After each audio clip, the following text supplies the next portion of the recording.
It seems pretty clear. Baylor should give up on football.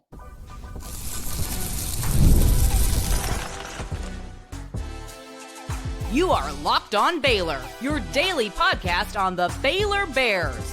Part of the Locked On Podcast Network, your team every day. And if you're still with us, strap in. We've got a wild ride coming. It is a Wicker Wednesday on Locked On Baylor, the number one Baylor football show on YouTube, part of the Locked On Podcast Network, where it is number one sports podcast network in the world. I'm your host, Cam Stuart of ESPN Central Texas and the Rogue Media Network. Joining me, as she does every Wednesday, Sydney Wicker of KCEN Channel 6. We are getting bold on this Wednesday.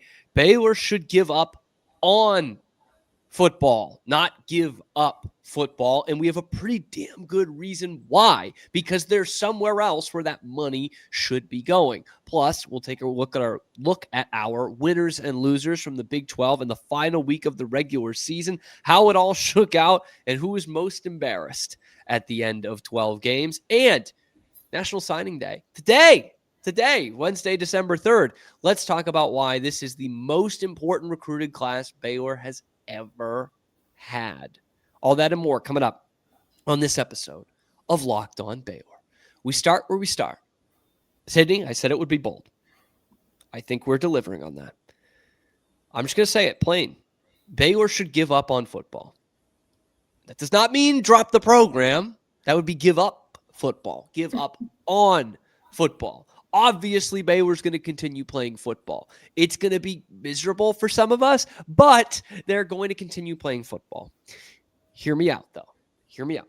First off, Cindy, your reaction to that. Baylor should give up on football. Before I even tell you why, please let it out. I mean, after this season, why not? Good call. Good call. Keep it simple. We are all still wallowing in the angst of this recency bias. But here is the point that I'm going to make here that Kendall Kaut made on Twitter. You remember him from Sikkim 365, covering Baylor basketball. And he said this: Baylor is a basketball school. We play in a basketball conference with one of the best basketball coaches in the country. There's no path to contending in football with the university's decisions. Time to embrace hoops 100%. I gotta say, I like where he's coming from. I gotta say, man, like, we would prefer, just in general, all things being equal, I think you and I and a lot of other Baylor fans would prefer that they were just good at football. Like, if we're going to pick one, I think most of us in the state of Texas are picking football. But the writing is on the wall. Not saying that Baylor football is just dead forever, but this year was bad.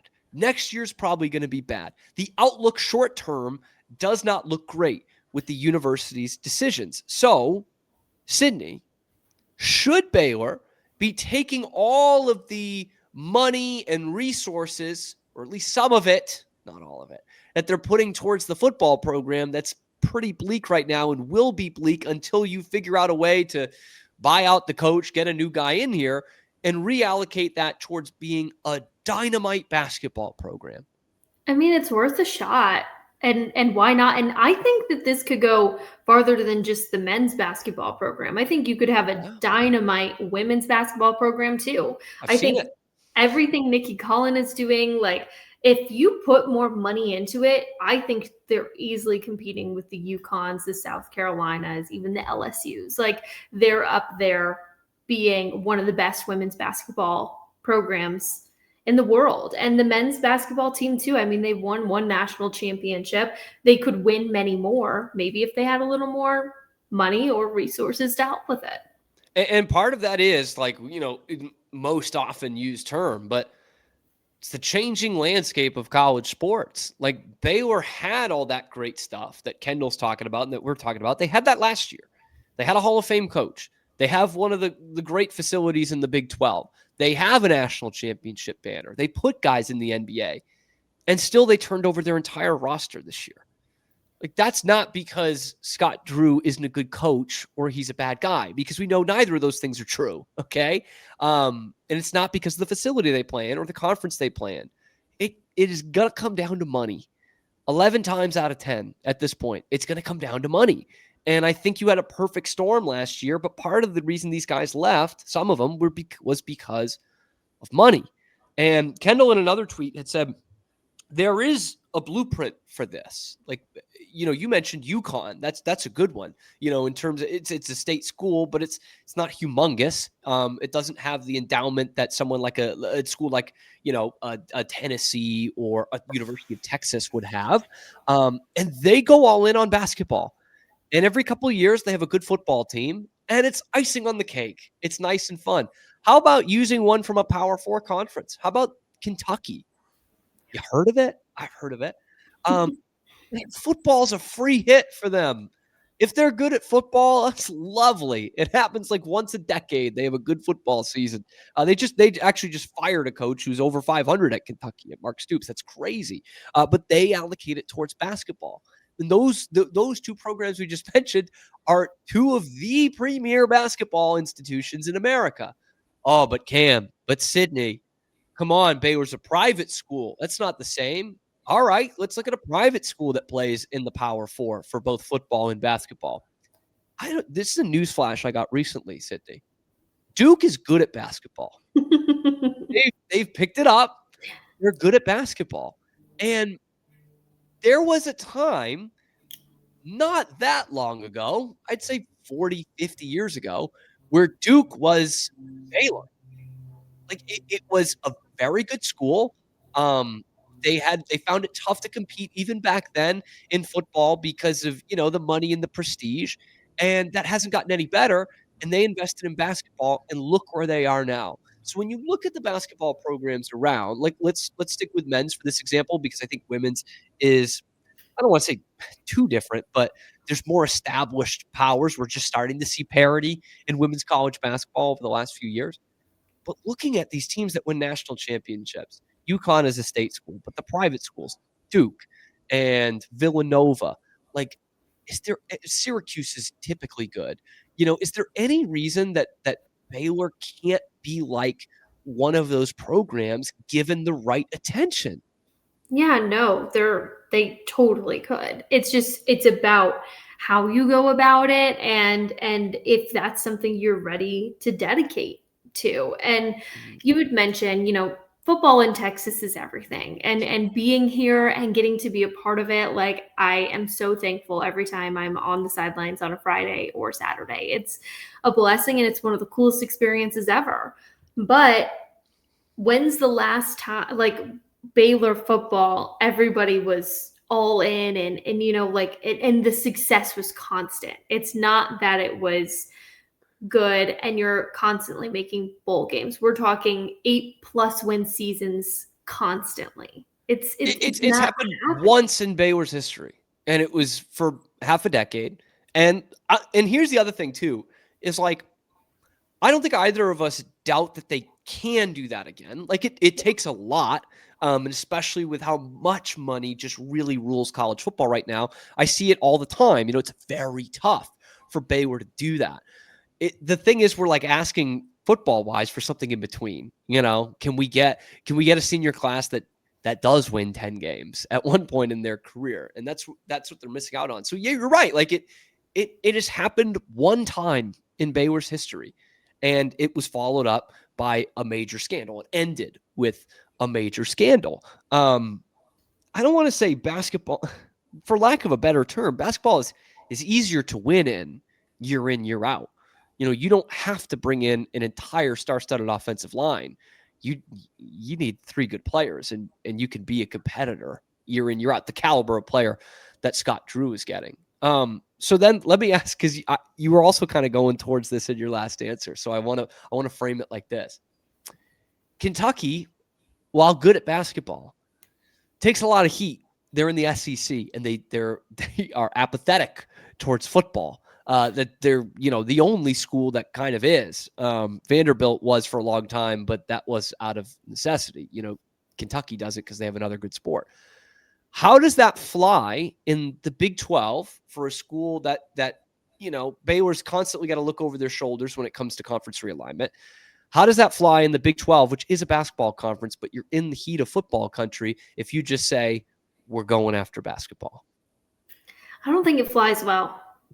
That's the toughest part, I think. Yeah, it's the toughest part, not only with the conference, but with the state too. When you have Techs in your conference, TCU's in your conference, like there's so many Texas teams in the Big 12 alone. So it's also impactful, I just think, location wise. And it's a hard pill to swallow. I think there's many people who disagree too. And who, football Probably is most. everything. Yeah. And you want to be successful in all things. And it is possible to do that if done correctly. But I don't know. It feels like it's something they should consider at least. It would be practically uncharted territory. Yeah. I don't think it goes over well, though.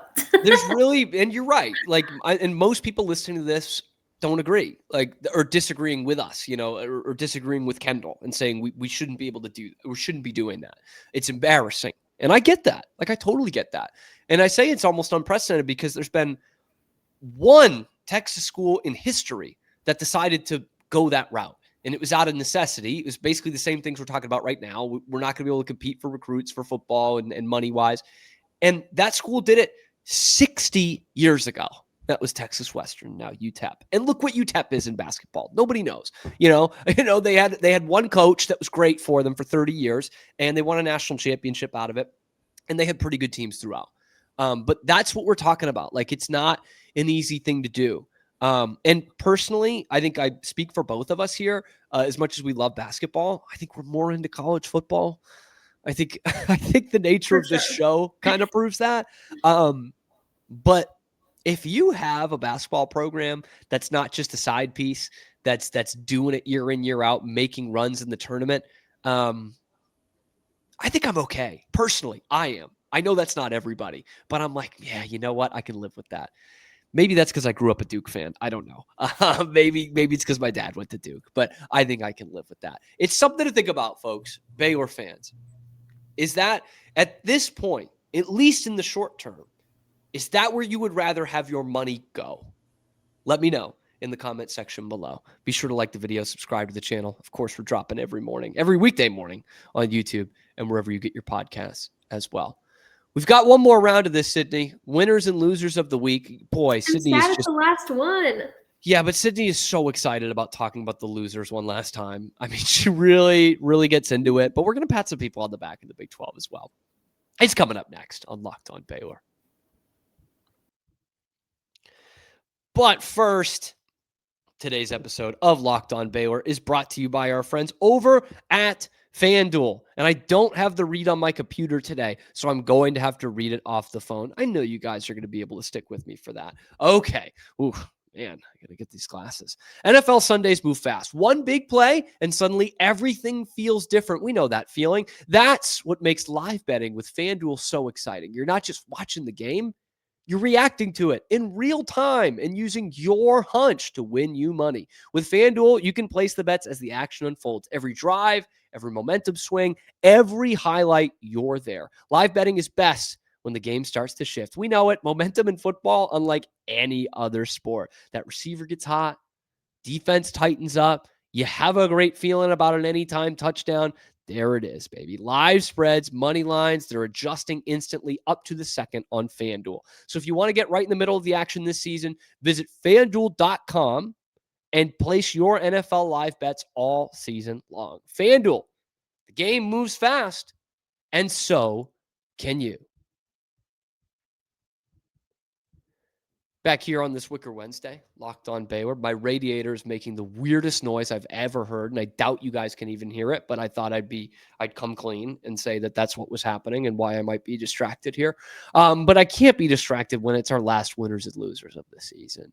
Not a lot at stake, actually, in this last weekend of Big 12 football. A couple of teams could have earned their way into bowl games. A few of them dropped out of that contention, but the championship game has been set. It was set after Friday. BYU, Texas Tech meeting in Arlington. I guess overall, they're the biggest winners. They get another game of Big 12 football, and man, is that going to be fun to watch, 11 a.m. Central Time on Saturday. But we'll start with the losers because we did the winners last week. At least I'm making that up. Sydney, your loser of the final week of the regular season in the Big 12? Well, at first I didn't feel bad about my loser, but all of a sudden guilt has Uh-oh. crept into my heart. Uh-oh. So I feel bad about it now. But Baylor's my loser this week. Cross mine out. Okay. Sorry. I just think, was I surprised? No, I think, 3 weeks ago we became very transparent of what the finish was going to be like. I think, Cam, we have talked about it so much. Like, we didn't think they really had a chance to beat Arizona. Against Houston, we both were kind of like, I mean, if they do, that's great, but I don't think it's going to happen. And they showed fight there in the end in the fourth quarter, putting up 15 points. I think they shut out Houston too in that fourth quarter, if I remember correctly. Until the final drive, yeah. Yes. Yeah. But there was a chance there, and there was a spark, and I just thought, this is the team. Like, they want to do it. They want to play for each other. And it felt like it was there. And then reality took another check.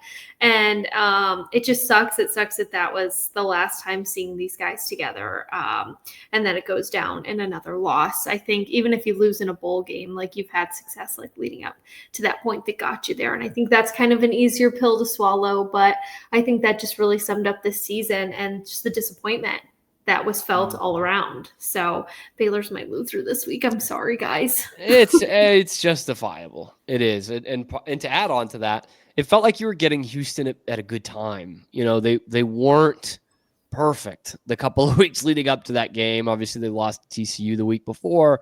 And you said, I mean, you were right back in that game. You tied it up and you're like, okay, here we go. Like, this is it. This is storybook. It's going to happen.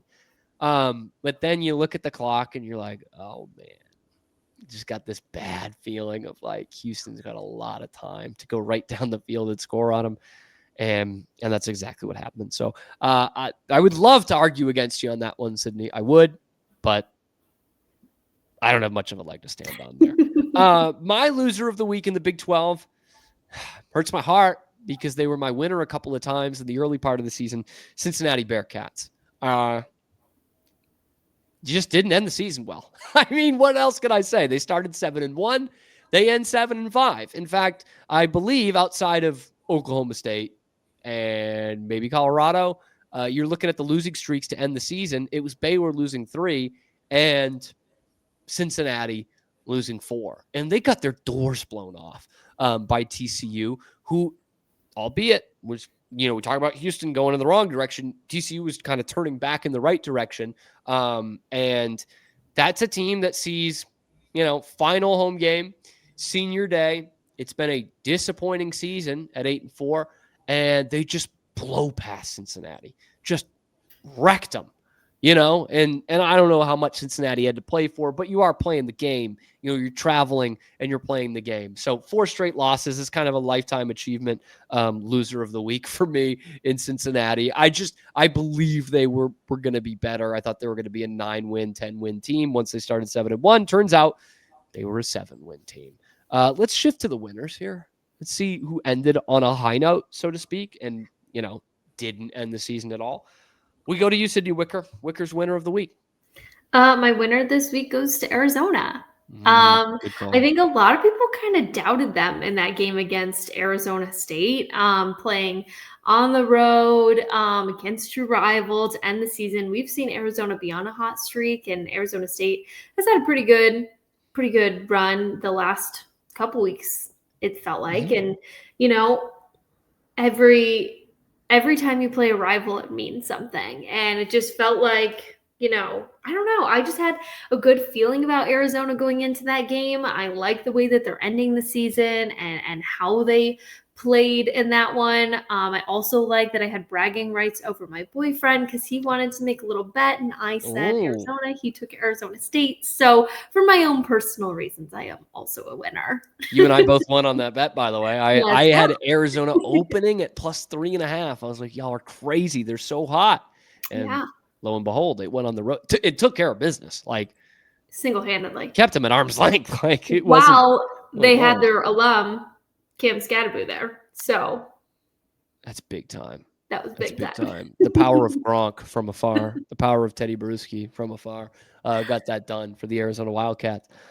Speaking of the Wildcats, not to give it away, but my winner of week, 14? God, is it that many? In the Big 12 is Kansas State. They get the win over Colorado, a team they should fully beat. Like, don't get me wrong. 10 times out of 10, they should be beating Colorado this year, even though Kansas State's not very good. But I say that, not very good, 6-6. Going to a bowl game.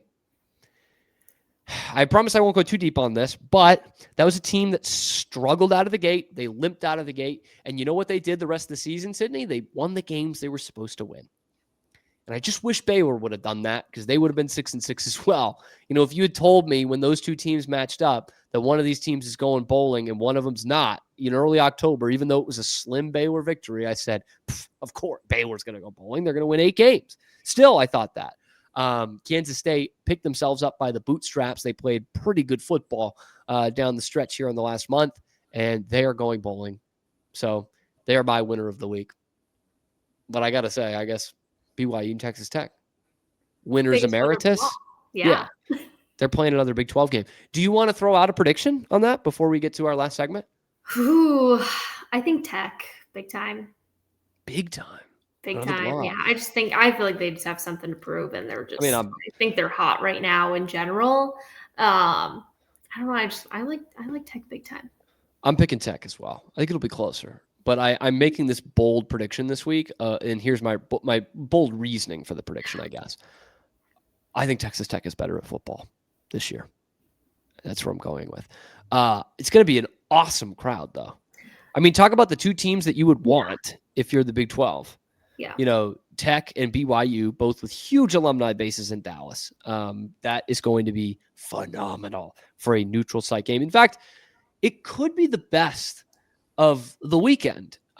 Big Ten will obviously be pretty good with Indiana in Indianapolis and Ohio State's everywhere.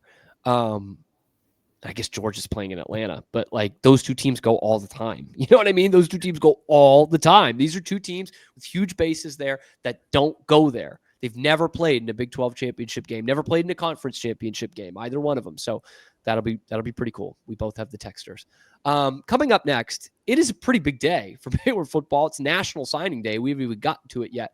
Is this the most important National Signing Day in Baylor football history? We'll be back in a flash to answer that question.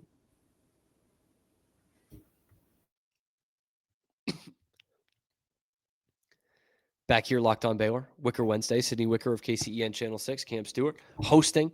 It is National Signing Day.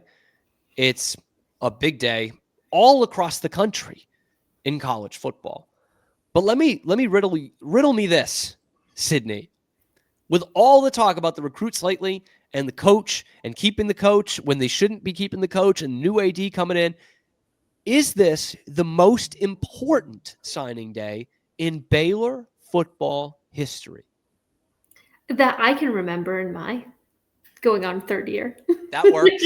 That works. Yeah, no, this is huge. This means a lot because you keep Dave Aranda because you don't want to lose the guys that are coming in because you do have such a good recruiting class and a recruiting class that has a lot of local talent, or at least did have a lot of local guys, committed. And yeah, no, it's important. It's important to justify too that your reasoning for keeping Dave Aranda is valid. That's it.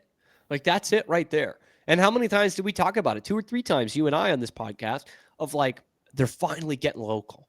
Like, they're finally hitting the jackpot on these local guys, which they hadn't been able to in the Dave Aranda era. They were your top 2 recruits, were 2 local guys within 35 minutes of Baylor's campus. They both flipped over the weekend. Obviously, we know this by now. Jamari on Carlton to UT, Jamari on Vincent to Michigan. Don't gloat too much, Sydney. So you've lost those 2. That's huge. You've dipped from, a top 30 class to not even a top 50 recruiting class. That is a huge, huge miss. And as we're recording this, who knows? I mean, there could be other shoes to drop before National Signing Day in the morning. But when I think of how important this is for Baylor, I look at Penn State. they fired their coach in September, early October, and they now sit with the 129th best recruiting class in college football. And literally, as we're recording this, we just got breaking news. Kalani Sitake is going to turn down Penn State. So they don't have anything going for them right now. And that's my fear. It won't get down to 129, right? But my fear here, Sydney, is you've kept the coach in part to keep a recruiting class. You haven't kept that recruiting class. You might still have a pretty solid one, but nowhere near what you had a couple of days ago. And my worry is that you don't just lose one class, but you lose two. Like, the writing is on the wall. As much as, I mean, the man can apparently live through just about anything in this job, but we're guessing that Dave Aranda's on borrowed time next year once they have an AD in place and they have some money freed up and they're not in the shadow of this Mac Rhodes situation. So if you do that, if you do fire him in September, what is going to stop you from having a recruiting class like Penn State? Is that the ultimate worry here? Yeah, I mean, it's definitely an impact, and basically you're saving for the future. That's what your valid reason is. But how many of these guys take the field next season, realistically? Like, we don't see true freshmen, hitting the field. I think Baylor has a chance of maybe having more true freshmen play next year, maybe than they've had before. But it all just depends on how things go with the transfer portal and what they do during this off-season window. But if they don't capitalize, I mean, you have so many shoes to fill next year, period. Mm-hmm. And if you start the season and things aren't going good and you're talking about, well, we're just going to have to get rid of coach. Well, those guys who chose to stay, are they going to keep staying? I mean, they're freshmen. They can redshirt. Exactly. There's just so much that's open-ended. Yeah. And like you said, it impacts the year to come too. There's plenty of guys for the class of 2027 who are already committed or, have had a lot of good conversations and are leaning towards committing. So how does that impact those decisions moving forward? It's a really big deal. And, you want to hope that, like, okay, Baylor had a bad year this year. Maybe they're able to reset next year and get a lot of good pieces and this, that, whatever. Well, what good sign is that you're already losing guys before they even step foot on campus? And why? And look at the programs they're going to. It does feel like you were punching above your weight to begin with, and now you're getting knocked out. And I think what is a bitter pill for Baylor fans, because they'll hear it from Michigan fans and Texas fans, especially Texas fans, right? Of like, obviously this is going to happen. Who would want to go to Baylor, okay, when they can go play for the Longhorns? It's like, yeah, but like, he was committed until like 4 days ago, whatever it is now. So like, the year of him being committed would show that he probably wanted to play at Baylor. That's the thing. It's like, you had them. We're days away from National Signing Day when this happened. So it's not like you were never in the fight. You just didn't have it when you needed it. And now the pressure is really on because you don't have that dynamite recruiting class anymore. Solid, sure, but not top 50. And that's not a good benchmark to be at. And now you're asking this program and specifically this coaching staff to do something they've never done before. And that is find a team full of under-recruited guys, either in high school or in the transfer portal, and develop them and make a winning team out of that. This coaching staff has literally not done that. It's like when you're at a hockey game, when your team's down 2-0, but you got a power play with 4 minutes left. And it's like, okay, they just need to score 2 more goals in the next 4 minutes than they have done in the first 56. That's a tall order, even with a power play. That's what you're asking this coaching staff to do. They haven't scored any goals. They've had 1 or 2. Sawyer Robertson was developed. Sure. Josh Cameron developed as a walk-on. You got feathers in your cap, but you didn't put together a team out of guys who were under-recruited, both in the portal or in high school. And now you're asking them to do it at the most crucial time when nothing is going in the direction of this program. You're now saying, well, we got to believe in them to do that. And that's where I think this becomes so important. This is not about next year for Baylor football. It is to some degree, But this is potentially about the next 5 years of Baylor football and whether this program can actually compete in the NIL era, because there are schools and programs that are their size and with their resources that can and are doing right now. So this almost feels like a bit of a make or break. For sure it does. It's just, if you can't win with the group of guys you had this year, what makes you think you can win with a bunch of rookies who were kind of talented? Yeah, guys, like that's the other thing. Is like they didn't play any young guys this year. And that's fine because you had a ton of talent who had played a bunch of games. But now, to your point of earlier, it's like you just expect these true freshmen to play. You know, like your recruiting class was okay last year. It was, you know, got some good momentum at the end. Lord knows we did plenty of shows about it. But like, and you're not just expecting them to play, you're expecting them to win to save your job. Yes. That's a lot to ask.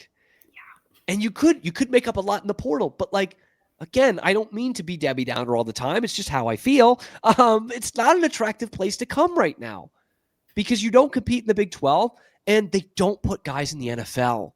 That's going to change this year. They'll have some guys on NFL rosters next year, but in Dave Aranda's tenure here, for all intents and purposes, they don't put anybody in the NFL.